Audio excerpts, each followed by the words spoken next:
Perhaps you have faced one of those moments when someone walks into your gallery, exhibition, opening, studio, and asks for a discount. Yes, a discount. Good morning, welcome back to my channel. Today I want to keep talking about how to price your art and how to react to people who asks for discounts. First of all, don't get personal. It's normal to have people asking for a discount. Even people ask for discount of iPhones, medical cares, taxes. Come on, it's just like this. So don't feel emotional or offended. It's nothing personal. I'm sure you have at least asked once for a discount sometime. I do it all the time. Why not? People want to maximize their interests, so should you. So today we're going to talk about how to react to people asking for discounts on your art and how to maximize your interest at the same time leaving your customers happy as well. My first advice is to give 10 to 15% discounts. This advice is from a very experienced gallerist friend of mine. When someone asks for a discount, she always tries to keep 10%. And if this person is interested in buying more in the future, or perhaps buying two pieces of art at the same time, then she would give 15%, not more. Because giving more discounts would result in her losing money. Because she pays her artist 50%, and then the rest is her business overhead and her profit. And her profit margin is more or less this 15%. If she gives more, it's very tricky. So she tries to give 10% and keep it warm a little bit. And if it's really serious customer or recurring customer, then at max 15%. The second advice is if you're selling online, you can give 20% max at certain occasions. Perhaps you know Art Finder, Saatchi Art, and these marketplaces to sell original pieces of art. They are giving on Black Friday, Cyber Mondays, season sale, they're giving 20 to 30% discounts, and sometimes a little more, but usually like 20 is quite normal, because when they give this discount, they are giving their commission away. And you, as an artist, you still get the same payouts. So in this case, if you decided to sell online with those platforms, you don't really have to worry about your payouts. You get the same money, and it's the part that they are charging and they are giving away. If you're selling your art online on your own website, and then you can give 20%, because online people are used to get a lot of discounts, even like 50, 70% discounts on the internet, because online stores have a little less business overhead, so they can afford giving more discounts, and it's kind of the internet e-commerce culture.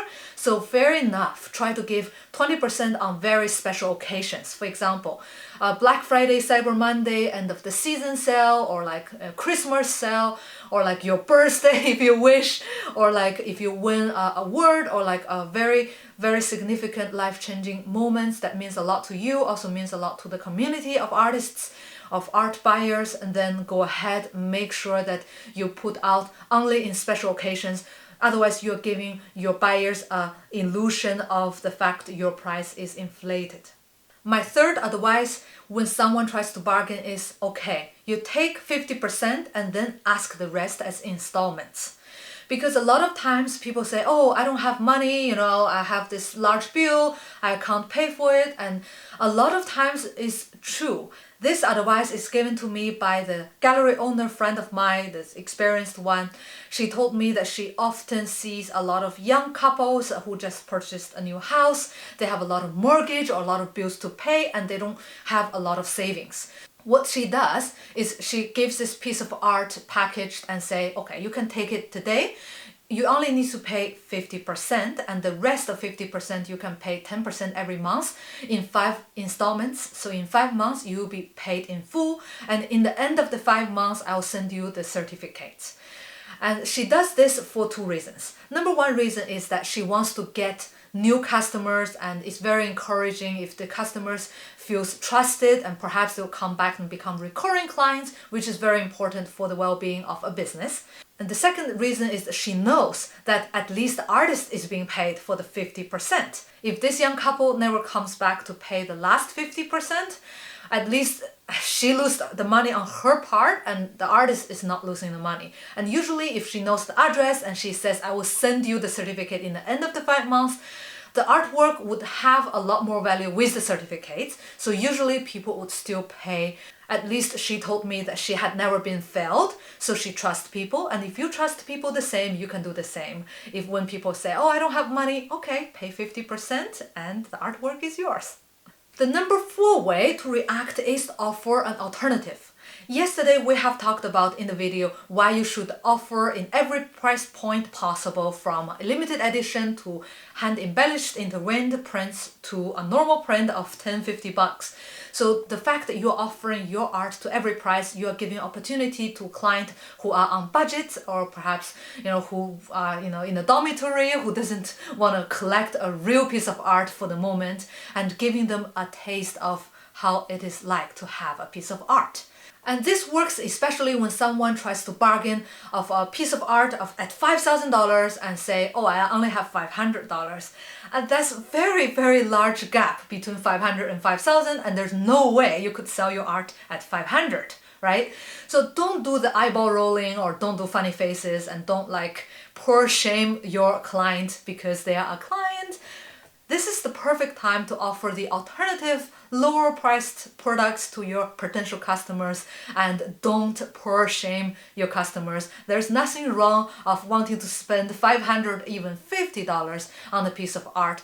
It's okay. The fact that they are asking for this bargain means they are interested in your art. So you should be happy about it. And the fact that they have $500, sell something at $500. Remember the hand embellished print we talked about? Sell this. You can say, oh, today is your lucky day, I'm here, and usually I'm not here in the gallery or in the opening. It's fate that brought us together. I will perform a hand embellished print in front of you. It's special for you. Usually I sell it for $800, but you have only $500, I'll take it. Don't worry, we make friends. You just perform this hand embellished in front with signature, and voila, you have an artwork, one of a kind, for $500. Your customer is happy, you are happy. Guess what? 10 minutes hand intervention, you get $500.